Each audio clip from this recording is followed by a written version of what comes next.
Yes, hello മക്കളെ. അപ്പോൾ 2026 football ലോകകപ്പ് അവസാനിച്ചു. ആ ഫുട്ബോളിൻ്റെ ആരവം എന്ത് ചെയ്തിട്ടുണ്ട്? ആരവം അവസാനിച്ചിട്ടുണ്ട്. എന്നാലും നമ്മുടെ സ്കൂളുകളിൽ ഫുട്ബോൾ ദിന കിസ്സുകളും ുമായി ബന്ധപ്പെട്ട പരിപാടികളൊക്കെ സംഘടിപ്പിക്കുമല്ലോ. അപ്പോൾ എന്തായിരുന്നു 2026 ഫുട്ബോൾ ലോകകപ്പ് നമുക്ക് എന്ത് ചെയ്യാം, ഒറ്റൊരു വീഡിയോയിലൂടെ ഒന്ന് മനസ്സിലാക്കിയാലോ. അപ്പോൾ നമുക്കറിയാം, ലോകകപ്പിൻ്റെ വിശേഷങ്ങളുമായിട്ടാണ് മാഷ് ഇന്നത്തെ വീഡിയോയിലൂടെ നിങ്ങളുടെ അടുത്തേക്ക് വന്നിരിക്കുന്നത്. 2026 ഫിഫ ലോകകപ്പ് 2026 ജൂൺ 11 മുതൽ ജൂലൈ 19 വരെ അമേരിക്ക, കാനഡ, മെക്സിക്കോ എന്നീ രാജ്യങ്ങളിലാണ് എന്ത് ചെയ്തത്, സംഘടിപ്പിച്ചിട്ടുള്ളത്. അപ്പോൾ 3 രാജ്യങ്ങളിൽ സംഘടിപ്പിക്കുന്ന ആദ്യത്തെ 3 രാജ്യങ്ങൾ ആദ്യം വഹിക്കുന്ന ആദ്യത്തെ ലോകകപ്പ് ഫുട്ബോൾ കൂടിയായിരുന്നു 2026 സംഘടിപ്പിച്ചിരുന്നത്. അതുപോലെ 48 ടീമുകളാണ് എന്ത് ചെയ്യുന്നത്, ആകെ ഈ ലോകകപ്പിലേക്ക് പങ്കെടുത്തിരിക്കുന്ന ടീമുകൾ. 48 ടീമുകൾ എന്ത് ചെയ്യുന്നു, പങ്കെടുക്കുന്ന ആദ്യത്തെ വലിയ ഒരു ടൂർണമെന്റ് കൂടിയായിരുന്നു. അതോടൊപ്പം തന്നെ 104 മത്സരങ്ങളായിരുന്നു ആകെ ഈ ഫുട്ബോൾ ലോകകപ്പിൽ ഉണ്ടായിരുന്നത് എന്ന് കൂടി എന്ത് ചെയ്യുക, ഓർത്ത് വെക്കുക. ഇനി മറ്റൊരു പ്രധാനപ്പെട്ട കാര്യം, ലോകകപ്പ് ഫുട്ബോൾ നടത്തിയിട്ടുള്ള ആ പന്തിനെ കുറിച്ചായിരുന്നു. ഇപ്പോൾ പന്തിന്റെ പേരാണ് മക്കളെ ട്രയോണ്ട എന്ന് പറയുന്നത്. 2026 ഫിഫ ലോകകപ്പിൽ ഉപയോഗിച്ച ഔദ്യോഗിക പന്ത് അഡിഡാസ് നിർമ്മിച്ച ട്രയോണ്ട പന്താണ്. സ്പാനിഷ് ഭാഷയിൽ ഇതിനർത്ഥം 3 തരംഗങ്ങൾ എന്നാണ്.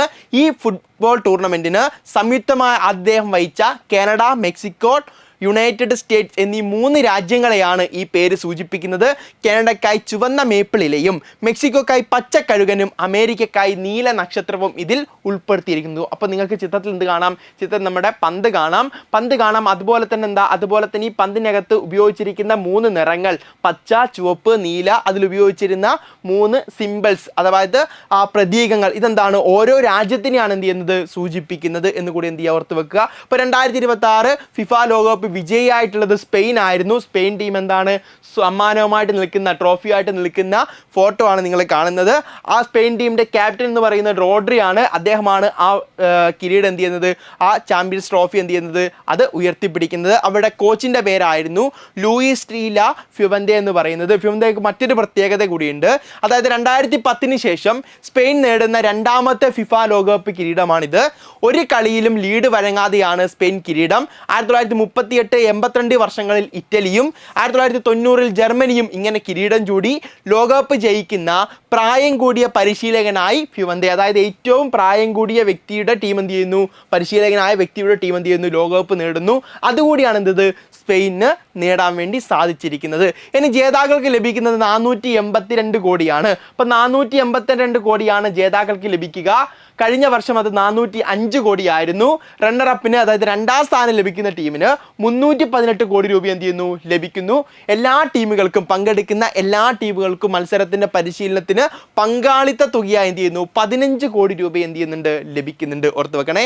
ഇനി 2ാം സ്ഥാനം നേടിയ ടീം, അതായത് റണ്ണറപ്പായ ടീം എന്ന് പറയുന്നത് അർജന്റീനയായിരുന്നു. മാഷ ഫേവറേറ്റ് ടീമായിരുന്നു, പക്ഷെ എന്ത് ചെയ്തു, തോറ്റുപോയി. ഓക്കെ, അപ്പോൾ 2ാം സ്ഥാനം നേടിയ ടീം എന്ന് പറയുന്നത് അർജന്റീനയാണ്.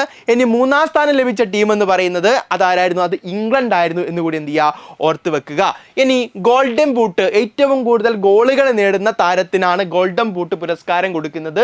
ഗോൾഡൻ ബൂട്ട് പുരസ്കാരം ഏറ്റവും കൂടുതൽ സ്പീഡ് ഉണ്ടായിരുന്നത് 37.61 km/മണിക്കൂർ സ്പീഡ് ഉണ്ടായിരുന്നത് കിലിയൻ എംബാപ്പെ എന്ന് പറയുന്ന ഫ്രാൻസിന്റെ താരത്തിനാണ്. നിങ്ങൾക്ക് ചിത്രത്തിൽ എന്ത് ചെയ്യാം, കിലിയൻ എംബാപ്പയെ കാണാൻ വേണ്ടി പറ്റും. ഓക്കെ, അടുത്തത് ഗോൾഡൻ ബോൾ എന്ന് പറയുന്ന പുരസ്കാരമാണ്. മികച്ച താരത്തിനാണ് എന്ത് ചെയ്യുന്നത്, ഗോൾഡൻ ബോൾ പുരസ്കാരം നൽകിയിരിക്കുന്നത്.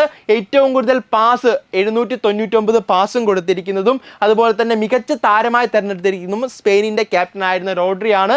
അദ്ദേഹമാണ് ചിത്രത്തിൽ നിങ്ങൾ പുരസ്കാരവുമായി നിൽക്കുന്നത് കാണുന്നത്. അടുത്തൊരു പുരസ്കാരം എന്ന് പറയുന്നത് മികച്ച ഗോൾ കീപ്പർ ആണ്. ഗോൾഡൻ ഗ്ലൗ ആണ് മികച്ച ഗോൾ കീപ്പർക്ക് ലഭിക്കുന്ന പുരസ്കാരം. അത് ലഭിച്ചിരിക്കുന്നത് ഉനാ സിമോൻ എന്ന് പറയുന്ന സ്പെയിനിന്റെ താരത്തിനാണ്. ഓക്കെ, അടുത്തൊരു പുരസ്കാരം എന്ന് പറയുന്നത് ബെസ്റ്റ് യങ് പ്ലെയർ ആണ്, മികച്ച യുവതാരമാണ്. മികച്ച യുവതാരമായി തിരഞ്ഞെടുക്കുന്നത് സ്പെയിനിന്റെ തന്നെ പ്രതിരോധ നിരയിലെ അമരക്കാരനായിട്ടുള്ള പൗ കുബാൻസി എന്ന് പറയുന്ന സ്പെയിനിന്റെ യുവതാരമാണ്. അദ്ദേഹം 19 വയസ്സ് മാത്രം പ്രായമുള്ള താരമാണ്. അദ്ദേഹത്തിനാണ് എന്ത് ചെയ്യുന്നത്, മികച്ച യുവതാരമായി തിരഞ്ഞെടുക്കുന്നത് എന്നെന്ത് ചെയ്യുക, ഓർത്ത് വെക്കുക. ഫുട്ബോൾ ലോകകപ്പിലെ ഏറ്റവും മികച്ച കായിക മര്യാദയും അച്ചടക്കവും പുലർത്തുന്ന ടീമിന് ഫിഫ പുരസ്കാരമാണ് ഫ്ലെയർ പേ അവാർഡ് എന്ന് പറയുന്നത്. അപ്പോൾ ഫ്ലെയർ പേ അവാർഡ് ലഭിച്ചിരിക്കുന്നത് നെതർലൻഡിനാണ് എന്ന് കൂടി എന്ത് ചെയ്യുക, ഓർത്ത് വെക്കുക. നെതർലൻഡിനാണ് എന്ത് ചെയ്യുന്നത്, ഈ ഒരു അവാർഡ് ലഭിക്കുന്നത്.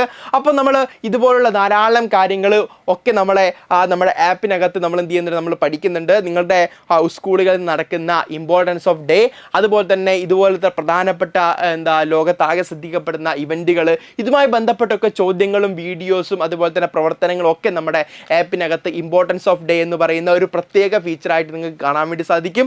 അതോടൊപ്പം തന്നെ നിങ്ങളുടെ എല്ലാ വിഷയങ്ങളുടെയും റെക്കോർഡ് ചെയ്ത ക്ലാസ്സുകൾ, അതുപോലെ തന്നെ നിങ്ങളുടെ എല്ലാ വിഷയങ്ങൾക്കും ആവശ്യമായിട്ടുള്ള എക്സാമുകൾ, സ്റ്റഡി മെറ്റീരിയൽസ് ഒക്കെ ലഭിക്കുന്ന എജുപോർട്ടിൻ്റെ അടിപൊളി ബാച്ചാണ് മക്കളെ നമ്മുടെ സൂപ്പർ ബാച്ച് എന്ന് പറയുന്നത്. ഇപ്പോൾ സൂപ്പർ ബാച്ച് ക്ലാസ് 6ൻ്റെ സൂപ്പർ ബാച്ച് നമ്മൾ ആരംഭിക്കാൻ വേണ്ടി പോവുകയാണ്. അതിൻ്റെ പുതിയൊരു ബാച്ച് ജൂലൈ 31 എന്ത് ചെയ്യുന്നു, ആരംഭിക്കുന്നു. അപ്പോൾ ഇപ്പം ബാച്ചിനകത്തേക്ക് ജോയിൻ ചെയ്യാനുള്ള ആഗ്രഹമുള്ള ആളുകളാണെങ്കിൽ മക്കളെ, ഒരു ചെറിയ ആഗ്രഹമെങ്കിലും നിങ്ങൾക്കുണ്ടെങ്കിൽ നിങ്ങൾ എന്ത് ചെയ്യുക, നിങ്ങൾ താഴെ കാണുന്ന ഡിസ്ക്രിപ്ഷനകത്തെ ലിങ്ക് ഉപയോഗിച്ച് നിങ്ങളുടെ പേര്, നിങ്ങളുടെ ക്ലാസ്, മീഡിയം, നിങ്ങളുടെ മൊബൈൽ നമ്പർ മാത്രം ഉപയോഗിച്ച് എന്ത് ചെയ്യുക, നിങ്ങളൊന്ന് രജിസ്റ്റർ ചെയ്യുക. നിങ്ങൾ എന്ത് ചെയ്യും, എജുപോർട്ട് അങ്ങോട്ടേക്ക് കോൺടാക്ട് ചെയ്ത് ഡീറ്റെയിൽസ് ഒക്കെ നൽകിക്കോളും. അതോടൊപ്പം തന്നെ മാഷ ഞങ്ങൾക്ക് ഇതിലെ ക്ലാസ്സുകളൊക്കെ കണ്ടൊന്ന് എന്ത് ചെയ്യണം, മനസ്സിലാക്കണം. അങ്ങനെയാണെങ്കിൽ നിങ്ങൾക്ക് എന്ത് ചെയ്യാം, നിങ്ങൾക്ക് നമ്മുടെ ക്ലാസ്സുകൾ കാണാൻ വേണ്ടി സാധിക്കും. അങ്ങനെ ക്ലാസ്സുകൾ കാണാൻ വേണ്ടി സാധിക്കും. നമ്മൾ എന്ത് ചെയ്യുക, നമ്മുടെ എജുപോർട്ട് ആപ്പ് എന്ത് ചെയ്യുക, ആപ്പ് നിങ്ങളുടെ ഫോണിലേക്ക് ഇൻസ്റ്റാൾ ചെയ്യുക. എന്നിട്ട് നിങ്ങളുടെ മൊബൈൽ നമ്പർ ഉപയോഗിച്ച് ലോഗിൻ ചെയ്ത് നിങ്ങളുടെ ക്ലാസ് സെറ്റ് ചെയ്ത് വെക്കുക. 6ാം ക്ലാസ് ഇംഗ്ലീഷ് മീഡിയം ആണ് ഇംഗ്ലീഷ് മീഡിയം, മലയാളം മീഡിയം ആണ് മലയാളം മീഡിയം. നിങ്ങൾക്ക് എന്ത് ചെയ്യാം, നിങ്ങൾക്ക് അവിടെ നിങ്ങളുടെ ക്ലാസ്സുകൾ കാണാൻ വേണ്ടി സാധിക്കും. ആ ക്ലാസ്സുകൾ കണ്ട് എജുപോർട്ടിൻ്റെ ആ ഫസ്റ്റ് ചാപ്റ്റർ ക്ലാസ്സുകൾ കണ്ട് നിങ്ങൾക്ക് എന്ത് ചെയ്യാം, മനസ്സിലാക്കി നമ്മുടെ ബാച്ചിനകത്തേക്ക് ജോയിൻ ചെയ്യാം. അതിനുള്ള അവസരമാണ്. ഇനി അങ്ങോട്ട് ഓണപ്പരീക്ഷ വരാൻ വേണ്ടി പോവാണ്. അപ്പോൾ ഓണപ്പരീക്ഷയ്ക്ക് നമ്മൾ ലൈവുകളായിട്ട് വീണ്ടും കാണും.